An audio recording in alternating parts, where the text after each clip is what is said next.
Play, Swami Chaitanananda's book on the Divine Mother. And we're going to start with chapter 1, An Idyllic Village in Bengal.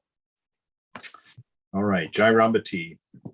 Whenever the demonical powers try to disrupt or destroy this world, I shall incarnate and destroy those enemies of divine beings. That's the promise of the beloved. That's really become a very central idea in this movement of religion. I'm changing my thinking. I'm feeling like my mind is developing a different idea than what I've ever thought about religion.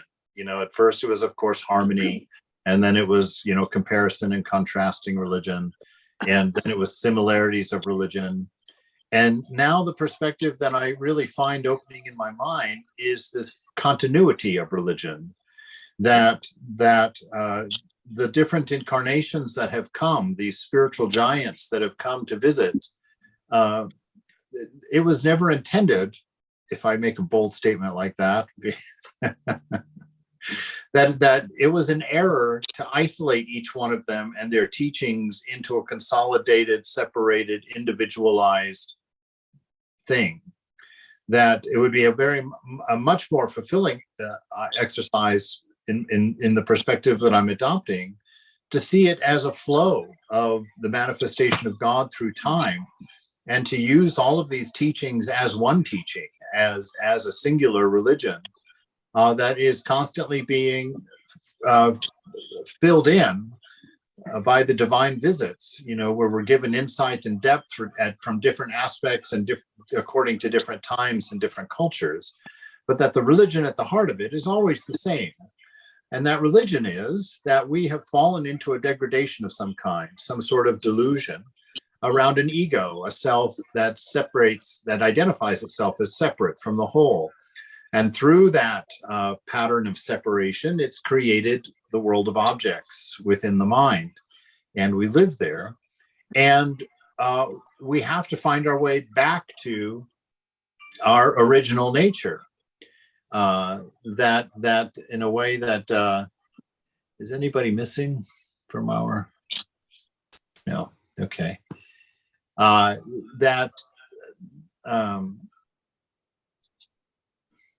lost my whole train of thought with that little beep. So just to view religion as this whole, and that all of these teachings are for that individual reconciliation from freedom from our ignorance. All the religions teach grace as being the factor that does the healing. Let me see if I can figure out how to mute all here. Oh boy, this is going to be a real walk up a hill here.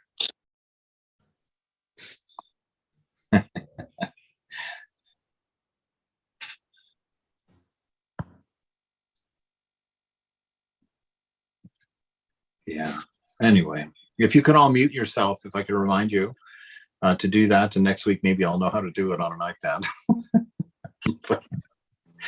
But please unmute yourself if you have anything to add or ask or say or wonder about. We still seem to be having somebody out there that's still not muted.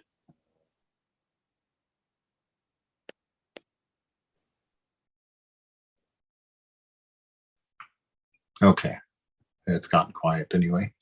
All right, and to see that unity of religion, so that all religions offer a method of eliminating ego and manifesting our oneness of the nature of love, wisdom, and existence. That's the common factor of all religion. So to me, that is religion. That is what religion is. And this reconciliation with this divine nature happens through grace, because it's through grace that our mind will let go of its karmic cycle. The mind is designed to hold karma, and so we don't easily forgive ourselves. We can't easily walk away from the mess we've made without feeling a responsibility and a doership about it and an ownership of it. And so we get stuck because we won't let go. And so grace is that beautiful promise of the divine. It's the antidote to the mind that won't let go of its karma, through grace, we're able to give ourselves permission to hear and believe and to trust in this divine quality of unconditioned love, something that we're utterly unfamiliar with in this world. And so, because it's completely outside of the mind cannot know of anything that's unconditioned. It simply can't work without condition. That's the whole way that it functions. It breaks everything into categories and separates them according to distinctions and similarities. Well, it separates them by distinctions and then tries to recreate a unity by creating relationships, relational lines between all knowledge. And that's how we learn. And that's where we're stuck, because that's the wheel of samsara. That's what keeps us rolling along in our mistaken identity. And so I like the idea of since all of those components are in all religions, that it's I think time for the idea, and I think I get the impression that Ramakrishna was ushering in this time where these religions would collapse out of their distinctions and be seen as a revelation of a singular religion that is life itself, and all inclusive of the experiences and longings and confusions and learnings of everyone through our whole experience as folks, seemingly in this play or dream that we're in. So we're going to pick up with the Divine Mother, which is she's got an amazing amount of wisdom that she presents in a very different way. It's usually a much simpler way, much more straightforward way that always looks very two-dimensional when you first approach it. But she's always one of those wonders that as you contemplate the Divine Mother, she has avenues into the heart, directly, that are very unique to her teaching, very unique to her as an incarnation. And I'm hoping that comes across. I'm hoping we're able to touch on that, because certainly it's there in her quotes and her teachings that have been isolated. So chapter 1, Jairambati, which of course is where she grew up, a beautiful, idyllic village in Bengal, which it still is to this day, a very, very charming place. I remember in 2000, when I made my first pilgrimage to India, I was just joining the monastery, and I had to go to retake my initiation with Swami Ranganathanandaji, and I got a trip out to Jairambati, but because I wasn't officially in the order, I was just joining, I caught a bus to Jairambati, which was an experience in itself. I remember telling the bus driver, jokingly, I said, if you just go over and drive through the paddy, it'll be a smoother ride for us than staying on the road. But we got there, and I got off the bus, and I had my backpack on me, and I was in white brahmachari clothing. And there was this group of young women who were working in the rice field right there, threshing rice or doing something with the rice. I'm not smart enough to know what they were up to. But they all saw me, and they came running over, very interested, because I was in brahmachari whites, and I was, whiter than the clothes I was wearing. And I remember them gathering around me. And when I asked for the Ramakrishna mission, the looks on their face, just the happiness, the joy on their face just grew. And they were like, you going? And I told them, yes, I'm brahmachari. And they were like, you're a brahmachari. And just the whole interaction, it was the first time, the way that I tell people about it, it's always hard to say this for me, but it was the first time in my life where I was confronted with how much of my humanity I had lost. Growing up in this country in particular, and I'm not bad mouthing this country, it does the best it can with what it's got, but I heard one time that the average 8-year-old child has witnessed something like 3,000 murders on television or the news or video games or whatever. And you hear that and you think, oh, that's terrible, but you don't really think about what it's done to you personally. For myself, and when I got that first trip out to the first village I ever visited out there was, Jairambati, like that. And to see the eyes of these village folk to see such an openness that I just had never encountered before, such an open friendliness, where you could look in their eyes and you could see their soul. There was no protection going on. There was no defense mechanisms in place. There wasn't this image.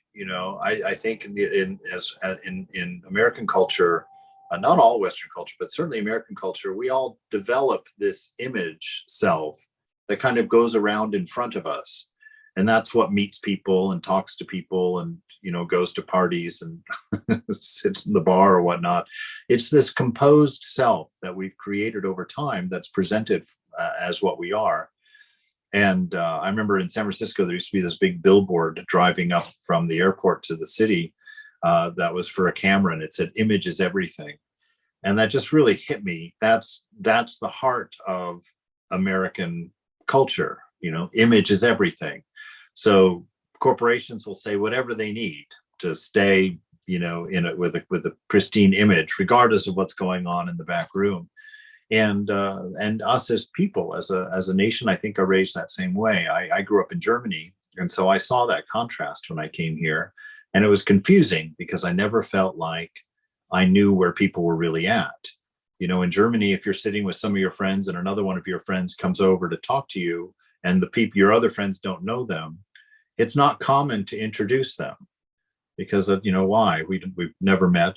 It wouldn't be till the third or fourth time that they ran into the group of friends that you would actually introduce them to everybody, because nobody would understand the point before that. Why would you introduce a stranger to a bunch of strangers if it's potentially the only time they're going to see each other? But in Germany, if you become a friend, once you cross that threshold, it's forever. I mean, at this point, I haven't seen my friends in Germany since 1980 or something like that. I know that I could just show up and there would be places to stay. There'd be food on the table. The friendship would just instantly be what it had always been. And to see this image of Jairambati, that was my first impression with the Indians that grew up in the village of India, just that purity of heart and that openness of spirit, and just how willingly they embraced me and were excited, and not only showed me where the place was, but kind of started a procession to take me there. It was just a very charming and very warming and very heartfelt experience. And to see that the Divine Mother chose that in order to come through is not a surprise with what we know of her, and how heartful she is as an ideal. The birthplace of an avatar or a great soul becomes an eternal place of pilgrimage. Ayodhya, Mathura, Bethlehem, Navadvip, Kamarpukur, Jairambati, the birthplaces of Ramachandra, Krishna, Jesus, Chaitanya, Ramakrishna, and Sharda Devi, respectively, are forever marked in the world map.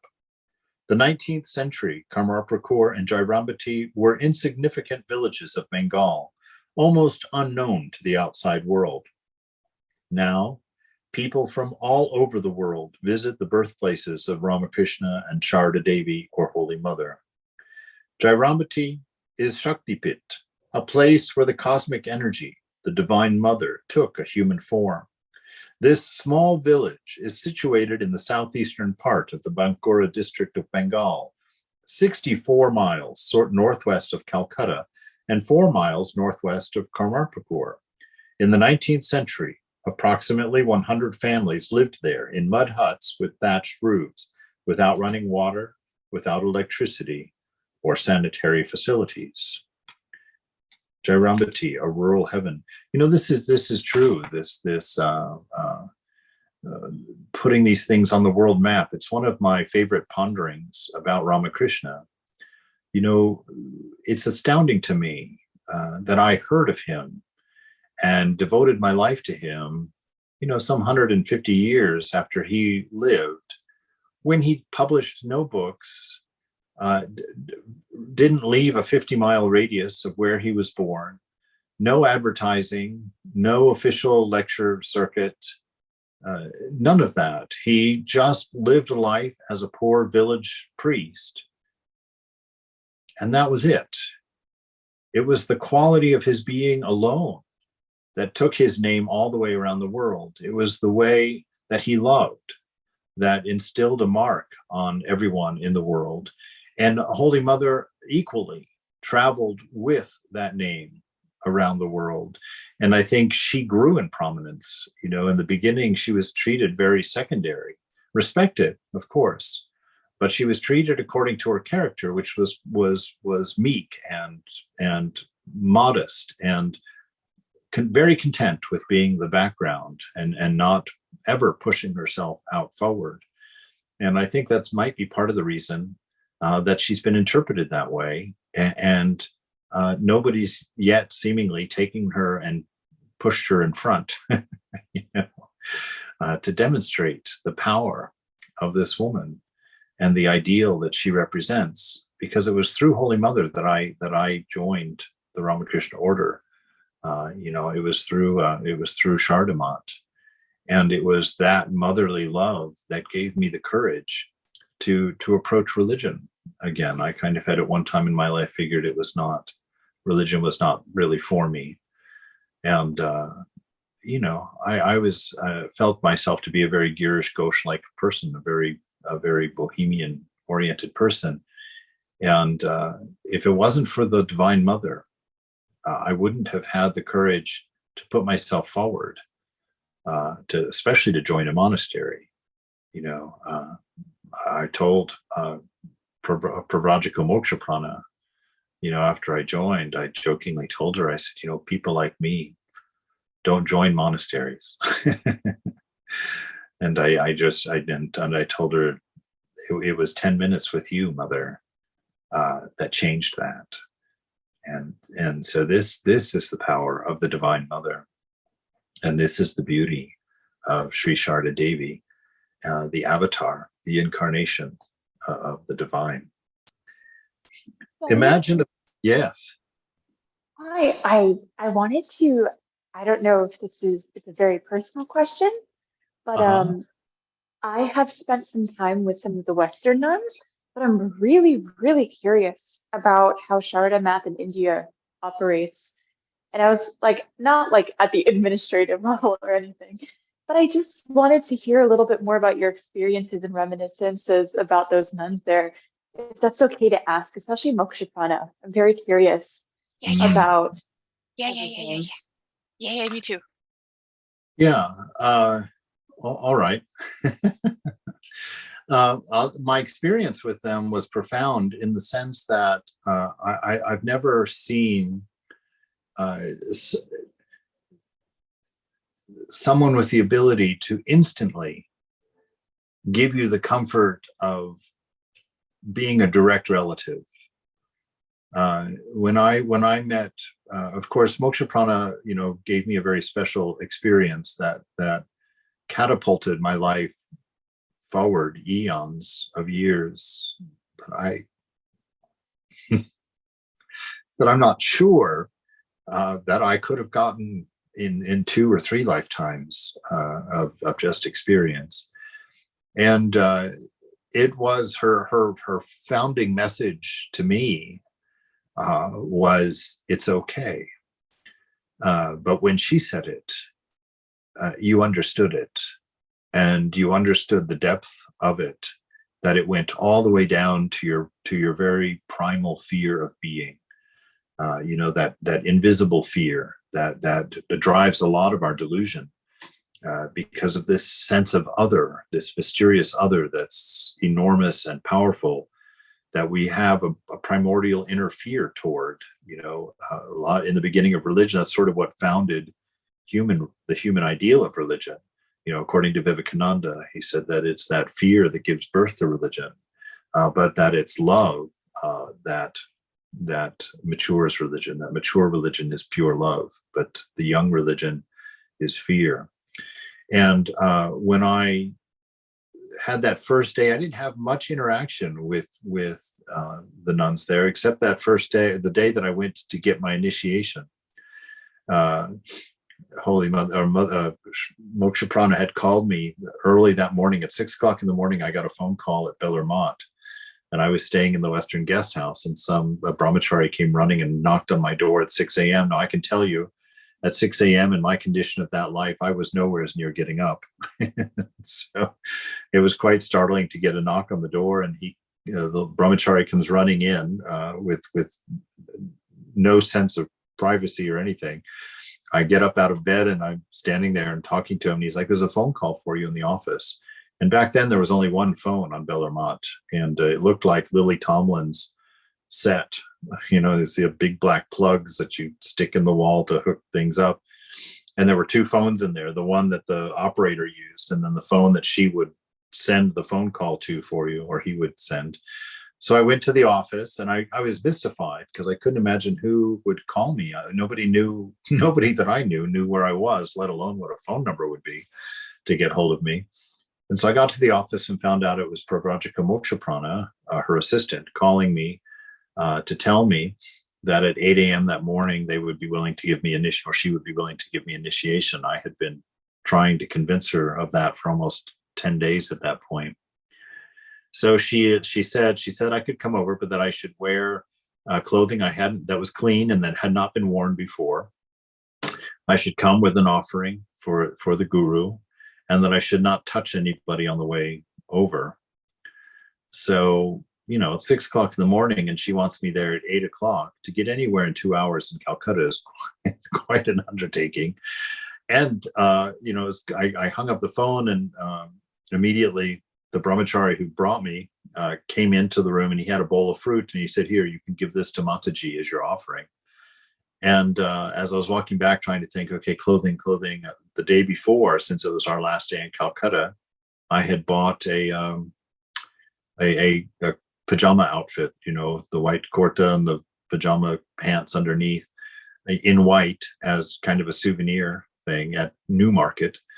And so I was like, cool. So I've got some new clothes that have never been worn. So I put that outfit on, and I went down. Most people know the story, but I went down to the Ghat to catch the boat across, and there was a boat there ready to leave, and they were trying to get me to take that boat for 11 rupees.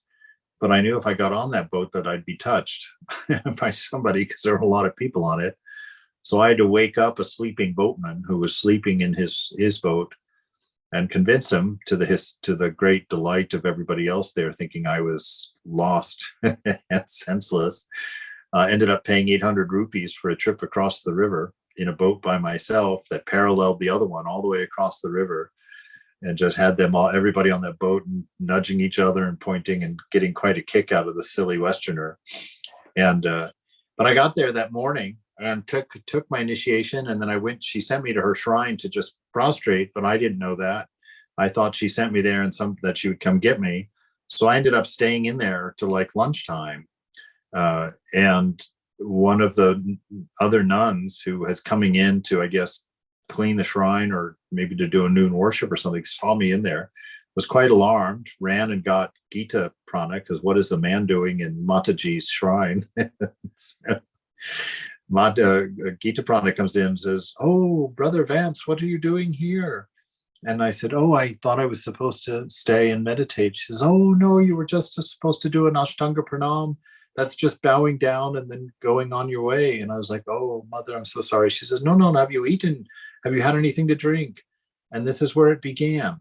Instantly, it was as if more than my family had come in. And Gita Prana, it was all of a sudden all about how, oh my God, he's been here for 4 hours and he hasn't eaten and he hasn't had anything to drink. And so they took me down the stairs into the kitchen, and I had probably 5 or 6, I don't remember how many actually, but it was a good number, 5 or 6 of these nuns, every one of them bringing me dishes to eat, and every one of them just asking me, wanting everything to be the very best I'd ever had in my life. And honestly, it was becoming that, because I had never been treated like, I felt like a baby amongst a room full of mothers, where everybody's just wanting to pass the baby around and cuckooing it, and oh, what a beautiful, adorable thing. And in the way that only a mother who's carried that child in her womb could actually love that child. I felt that way, and I felt that way fully and instantly. And it was so beautiful. Now, my impression of Chardamont over the years, they are intensely strict. I mean, they are hardcore nuns. They have significantly less money than the men's organization because of all of that inequality. They're not recognized by the general population. And so they're not as fully supported. So they've tended not to spread as fast or as far because of that. But the amount of renunciation that is evident when you see the way that they live there, hopefully Bellarmont will never hear me say this, but I felt a little tinge of envy and a little tinge of shame as well, because I just didn't feel like, I just felt like I could see the purity of them, and I could see the intensity. And I've heard of the stories of their requirements for joining are stringent. And some of the American nuns who have gone there and stayed have shared that, that intensity of their practice and the seriousness of it. And it really shows in their lives, because I have never met a Chardamont nun that I didn't feel loved by, that I didn't feel a great deal of compassion from. And I think that to me, as a man, of course, I can only speak from this perspective, but as a man, I think that that's a unique gift to God as Mother. I think that's a unique reason for the divine to manifest through Sri Sharda as the Divine Mother, because there is something about a woman's, and again, I'm going to get myself in trouble, but please forgive my naivete, but speaking as a man, there's just something that is very special in women, in their ability to express love and a real nurturing quality to them. And I've gotten in trouble for saying that to some feminists Swami? before. Yes, Swami, can I ask a question? please. So you met all these lovely sisters, and then you never saw them again for the rest of your life? Yeah. Well, I saw them. See, I wasn't really allowed after I joined the monastery. One of the reasons I had to be reinitiated is that as Swamiji, when he set up the two orders, a men's order and a women's order, which is an important point because here in the West, it's a lot of thoughts that the Ramakrishna order is so misogynistic. Well, and probably is to some degree, but it is a men's order. The women's order, where the women are in charge of everything, is a separate order, and they haven't come here yet to the United States. And much to my chagrin, I think definitely we need that. We need their perspective, but they're not here yet. So the mother might not agree with that for some reason. But yeah, I didn't see them again. I wrote back and forth to Moksha Prana while she was alive, which is only for about another, not even a full year, I don't think. But she was alive long enough to know that I made it, that I joined the monastery. And I have all those letters still. And you were going to say why you had to get reinitiated. Yes, well, because the orders, because they're separate, when Vivekananda established the two orders, he said there should be absolutely no crossover between the two orders. He said if we give the men even 1 inch of room in the women's order, the men will take over. And so he wanted no crossover between the two. He wanted the women to be fully self-governed and existent. And so because I had Moksha Prana as my guru and I was joining the order, they were concerned that that might violate that will of Vivekananda, because nobody knew what my future would be. Not that I would become anything great, but that if I ever did become a head Swami or something, I would have guru rights, and my guru would be Moksha Prana. And they just thought that was better not to go that direction. So they asked me to get permission from Moksha Prana to be reinitiated, which was a wonderful lesson for me because I loved Moksha Prana. She gave me gold that I could never have gotten on my own.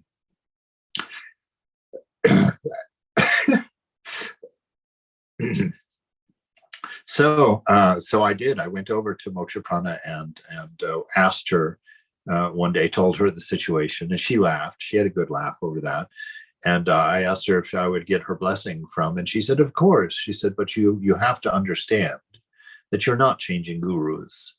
She said, "You're changing the face of your guru, but you're not changing gurus. Thakur is our only guru." And she says, "For a while, he had my face for you, but now he'll take Ranganatha's face, Ranganatha Nandaji's face for you." So yes, and she blessed me and sent me back to the monastery. And I didn't visit Shardamat.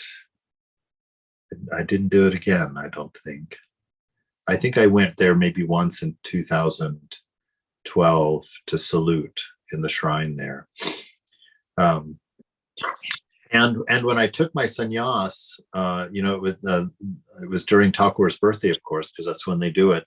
And so all the nuns from Shardamat, they're allowed to come to Bellarmine, but the Bellarmine monks don't go to Shardamat unless there's a significant reason for it.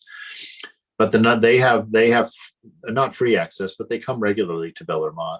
And so they were all sitting together, but the monks have no interaction with women in general, but certainly not with the nuns. And so I wrote a nice little letter, just saying on it, I put Gita Prana's name up there because Moksha Prana had passed away. And I just said, Gita Prana ji, please let whoever wants to know that Vance is now Swami Chidbrahmananda.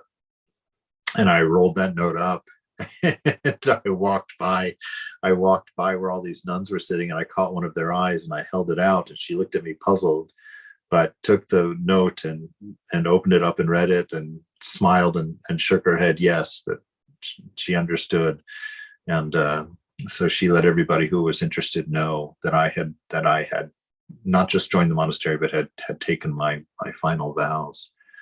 And so that was really my only contact with Shardamat, aside from Moksha Prana's picture, which still is everywhere in my room. So, and that to me is the motherhood of God. That sweetness with no question of acceptance, no question of an open heart, no question of grace and mercy, no doubt about an intense motherly love, which is the deepest love that a person can know, in my opinion. And so that is the Divine Mother times 100, times 1,000, infinitely. That sweetness. And so it's born from this small village in Jairambati, where Mother grew up. So it says, imagine a village with verdant plants and trees and abundant fruit and flowers. It is surrounded by vast meadows. Oh, so green. Oh my God. That's one of my most cherished memories of my sannyas was one day, all of us, there was 52 of us taking sannyas that year, 2012. And we were marching out into the rice fields that surround Jairambati. And the sky was that stormy kind of deep color. And the sun was still shining down low underneath the clouds. And the green of those rice paddies was outrageous. And all of us new swamis dressed in our freshly dyed orange robes, walking in the wind along these berms between the square grid-like berms between the rice fields, walking along them with our robes blowing, and waving behind us toward this giant tree where we all sat under that tree and chanted our sannyas mantras together. And I was at the back of this line, and it was one of those moments where I was like, what happened? How did this, how did this end up in such a glorious, such a mystical marvel, of this ancient tradition, which opened a whole new vista of understanding within me of the thousands of years that this philosophy teaching, this treasure, has been propagated by these, children of these Brahmin families, starting at ages 3, sitting and chanting their family's section of the Vedas that they're propagating. Swami Tattvamayana was telling me that story, starting as young as 3, that he would sit and chant with the other men in the family these scriptures that his family had been given responsibility to propagate thousands of years ago. And it was a wonder to me that I could just come in like the cream on the top of the cake, be like ta da da da with no understanding, and have this gift that has been the investment of thousands of lives, over maybe millions of lives, over thousands of years, to bring these teachings to me, these things that set me free. And how important that is. This is not just a book off of a shelf somewhere.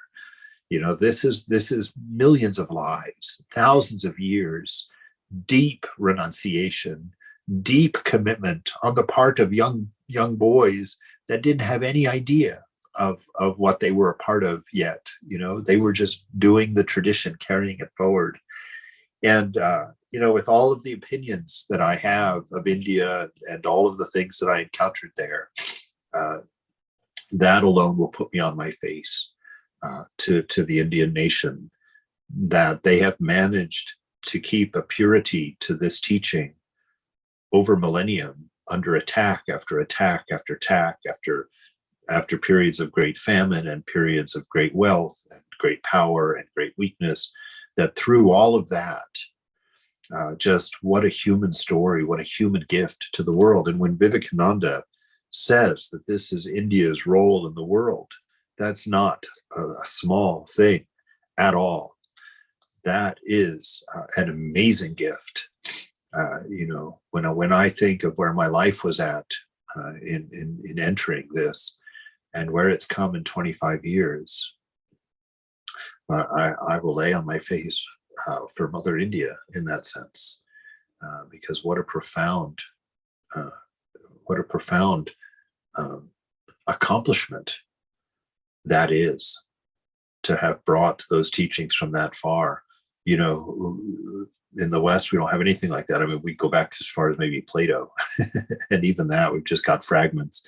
And certainly there's no lineage of commitment to that philosophy and that wisdom, except through the universities. And so it's something that should not be overlooked. I'm glad that something here brought that up because it's a very important thing. And I really feel like, as proud as I am to be an American, for its ideals, I certainly hope, and I think for sure that it's beginning to happen for India, to find their image of self in this amazing gift to the world, and that their identity and all that it says of that culture should be honored and should really come to the front. Yes. Can I ask a couple more questions about your first guru? If nobody minds, yes, absolutely. Does anyone mind? All right. All right, we go. Lovely to hear. Was it uncommon for her to initiate a male? Yes. It wasn't unheard of at all. It had happened a few times before, but I was told when I asked that no, it wasn't proper for me to have a woman as my guru. Aside from the fact that I didn't know anything, she because she gave me that gift, and then I immediately wanted her as a teacher, or considered her a teacher. Actually, I wasn't even trying to get her to be my teacher. I didn't even understand that part of it. I thought, obviously, she's my teacher. Look what she just taught me. And but she said no for a good 2 weeks, I think, or 10 days, with me regularly making trips over there to ask her again. Because, the first time I asked her, she's like, no, it wouldn't be proper She says, have you read this book, or this book? And she listed like 3 or 4 books. And I hadn't read any of them, of course. And so I went and bought them all right after I left her darshan, and spent the next 24 hours just reading. I read every single one of them cover to cover, and then immediately got back on the boat to go back over and ask her again. And she was like, no, it's still not proper for this reason or that reason.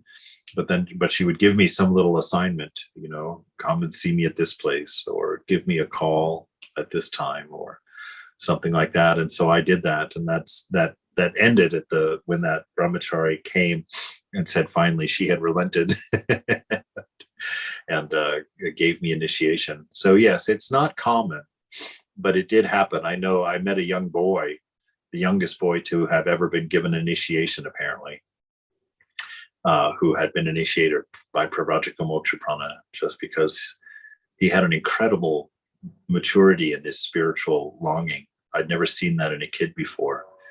He was only like 7 or something, and he was so clear-eyed and just such a sweet, innocent person that she made an exception and gave him initiation. So it's not unheard of, but it is rare, and she did not want to do it for that reason. And she turned out to be right. Maharaj, Yes. when did this rule change? Because now a lot of the male swamis can initiate women and vice versa, I think, because Rajapranaji was initiated by Swami Prabhupada. And even in India, the President Maharaj of Belur Math can initiate all the women. So the rule might have changed sometime or another, right? Well, I'm outside of the culture in this regard. I don't think men have ever been limited. I think men could initiate anybody and did initiate anybody. I think it was the women, which is quite usual, unfortunately, who were bearing the restrictions. Okay. So that's my idea of it. I don't know if that's the full truth of it, but it certainly seems like that's the reality to me, because that's one of the reasons that the women's order is so strict. Is that it's women nuns are not, I don't really know what the issue is, but it's not as accepted even by the culture at large. Women who become nuns they're revered to a certain degree, but not, can I say they're revered, but not quite respected? Not seemingly to that extent. They're not mistreated at all. It's not like that. They're holy women, but for like Belur Math has tons of money, but Sharda Math is always struggling with money. And the women have to get their parents' permission to join the order. Which isn't the case for the men. I mean, it's encouraged, but it's not required. But there it's required for the young women, and they're so cloistered. It's much more challenging for them to go out into the world alone as a nun, and actually they're not allowed to do it. So I don't know. Those are my impressions. I haven't educated myself on those conditions, but I do know that they suffer a lot under a large weight of expectation, cultural expectation. In a way that the men really just aren't. So how do they are they given some money by the organization? You mean from Belur Math?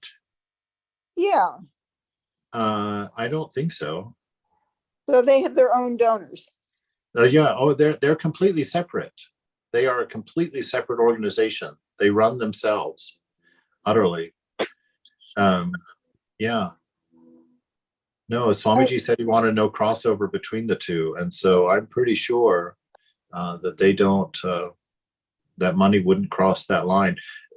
There may be exceptions to that, like to help them out or to bail them out. But no, I don't think in general that money is shared with Sharda Math. Is it a very grand building that has a lot of maintenance issues? They have a temple. It's modest compared to the Belur Math temple, but it's a beautiful temple. And Holy Mother Holy Mother sits in the center. It's beautiful. It's wonderful, actually. But yeah, no, it's not. It's very nice. It's a very, very nice and beautiful convent, but it doesn't. It's not of the size or grandeur of Bellarmont.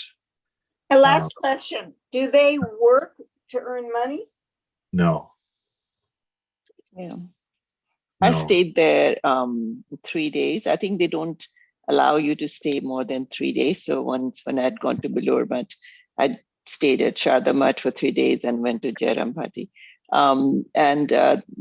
it was a lovely stay. Like you said, the warmth was absolutely amazing. And the room overlooked the Ganges, and I had a really good time. And I said, can I stay longer? I said, no, 3 days. So, Yeah. okay. Yeah. Yeah, Very nice. it is. I'm glad to hear that you had the same experience, because it really Yeah. is the heart of Shardamat that is Mm. what everybody remembers. Yeah, going. and that sitting Holy Mother's huge photo in the middle. I mean, that was amazing. I actually had a little bit of a disagreement at Trabuco. You know, I said, "Why is Holy Mother's photo not in the meditation hall?" And somebody got really upset with me. So I said, "Okay, I should just keep my mouth shut." No, no, no. No. no, That's no, not I- true. no, I'm but very like happy some of the. Yeah. Yeah, no, But I'm happy you mentioned that, yeah, because Berkeley was like that for a long time. Berkeley Mm. didn't have Holy Mother on the shrine. Yeah, It was just, Trabuco doesn't. yeah. And because the women regularly raised the issue, it got some traction, and now they've put Holy Mother on the shrine in Berkeley also. No, that was quite a few years ago now, but yeah, no, it's one of those things that I don't. It's my same complaint about the books that are available. I think that still there's a cultural slant on. I'll get in so much trouble if this gets out there, but but it appears to me as someone looking over the fence into Indian culture, it just feels like women have to toe a much harder line in all respects than the men do. And I saw that in India. I never saw an idle woman. I never saw a woman sitting on the front steps doing nothing. And the men, I couldn't count them, playing cards in the street, falling asleep on their carts, whatever. Idle men were everywhere, but I never saw an idle woman in India. And, from talking with the women devotees who grew up there, it really substantiates what my opinion was, that women bear an unbelievable weight in Indian culture. It's amazing to me. But it produces beautiful people, but anyway, I'm not going to go any farther. I'm going to get myself in trouble. But this is where Holy Mother came from, and this is the village of. I mean, many of you may have grown up in these villages. I don't know everybody's story, but if there's a story that comes to your mind, please feel free to jump in and share it.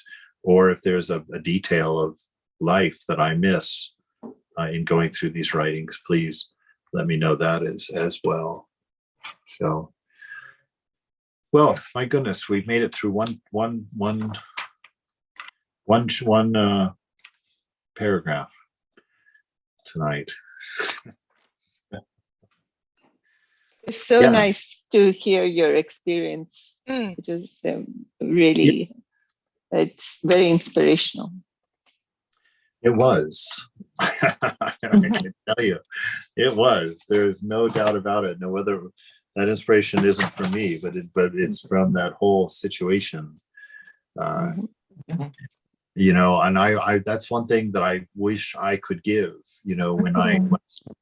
When Holy Mother, when Moksha Prana said to me, when Moksha Prana said to me, it's okay. I wish it's really, I could actually say it would be my life mission to be able to give that to somebody.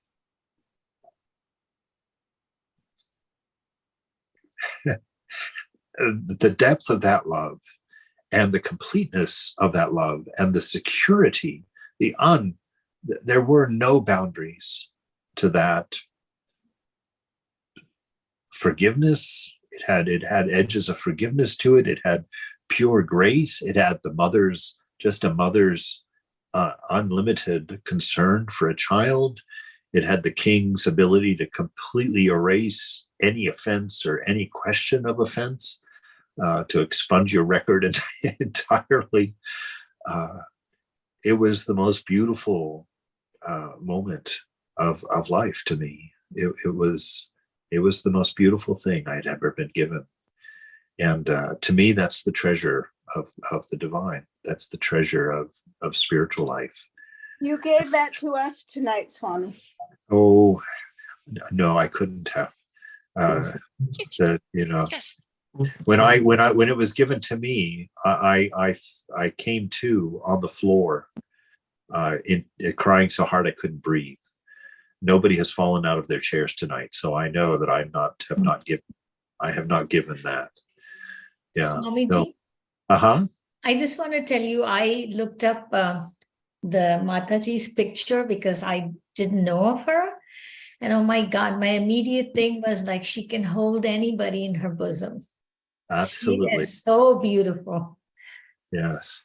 Reminds Absolutely. me of the elders I knew when I would go back to my hometown. No, I saw that. Yeah. Just Yeah. reminds me of the older ladies we would visit when we went back to visit our I was grandmother. blessed to see her. All love. Yes. I was blessed to see her, Raj. Yeah, really come on wonderful. Yeah. Yeah, I've got a whole bunch of pictures of her. If anybody wants a picture, I can share one. I got the nuns. Somehow the nuns sent me a whole envelope of just a whole bunch of pictures of Yeah, we'd love to. Kripana. Please. yeah. Oh, we'd love to see those, Swami. Oh, Yeah. let me see. Right.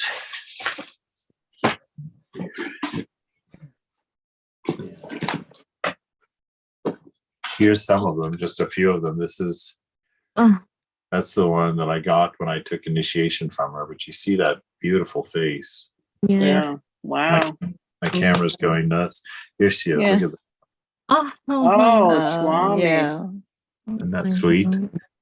And then this picture was a funny story. She gave me this picture herself. This young boy had come in the day that I was there. He had come in I guess a few days before to visit. Can I see that picture again with the boy? Oh my goodness. Thank you. Yeah. She gave that to me directly. It was very funny to me. And I actually learned a lesson that I have used in my practice, or not my practice, but my being a monk. It's something that I understood. Because this young boy with his family had come in to visit her a day or two before, and they took that picture. And when they got a copy of that picture, they came back on the same day that I was there. And so when I was waiting to be seated to have my conversation with Moksha Prana, this boy and his family had come and presented her with the picture, and then they had left. And then when I sat and had my time with Moksha Prana, when I left, I think this might have been the second visit after my initiation. But anyway, she gave me that picture. It had just come to her, and she immediately gave it out. And I came to understand that is the monastic ideal. That Swami Prabhutananda had huge amounts of cash that people had given to him. And I know over the years that he paid people's rents, he paid for people to go, and when parents died, to travel, that he, anything that comes to a monk is meant to be given, out. The monk doesn't keep it for himself. And I learned that right away from Moksha Prana, that this picture came to her and immediately it comes to me. And I thought it was quite funny at the time, because I didn't think of that tradition, or didn't know that tradition. And I thought it was so funny that she, you go give your teacher a picture of yourself thinking it's special. And then, she turns around and gives it to the next guy that comes in to see her. Do you by any chance know where this little boy is now? A grown-up man? Oh, I'm sure he is. Of course, he's probably now in his 30s. looking at his But yeah, picture. you don't know of him. No, I don't know. I don't know. Yeah, some of the nuns I've met since then, and not directly, but I've seen them, since then. But yeah, there was also a young woman, just a funny thing, that was there that was very excited to meet me because she wanted to practice her English. She had never spoken to a Westerner before. And so she asked me if we could have a conversation, and I said, of course. And she actually spoke in iambic pentameter because she had learned she had learned English from studying Shakespeare. And so when she spoke, she naturally spoke in that iambic pentameter. Cool. And it was very, very interesting to me. But yeah, wonderful. All right. Well, let me just say, Thursday night's class, I'm going to give on Wednesday night at 7, but I'm really just doing it to record it, to put it so that it will go live on Thursday night at 7, because I'm once again going to try and run up into the mountains for a day or two, just in retreat. And so I won't be there Thursday night, but Wednesday night at 7, which is normally there's nothing on that night, I'm going to go ahead and do a recording, and I'm going to do it at the same address and everything that we would do the class on Thursday night. The only reason I'm doing that is because I thought, well, if I'm going to give the class, why just do it alone sitting in my room looking at the camera? If I'm going to do that, why not go ahead and present the class like on Wednesday night, and those who can make it or want to make it on Wednesday night can do that. Those who can't, the class will go up on YouTube or go live on YouTube Thursday night at 7 to see the class that way. So the Vedic Christianity class, is Thursday night at 7, is now going to be this week only, Wednesday night at 7. And then the recording will go up Thursday night at class time at 7. All right. So spread the word to anybody who comes to that class who might want to know, and I'll keep saying it. Right. Thank you, Swami. Thank you, Swami. Thank you, Swami. Thank you. Yes, indeed. Yeah. Jai Thank you Ma. so much. Jai Thakur. See you tomorrow. Bye. See you, Yeah. everybody. Bye-bye. Indeed.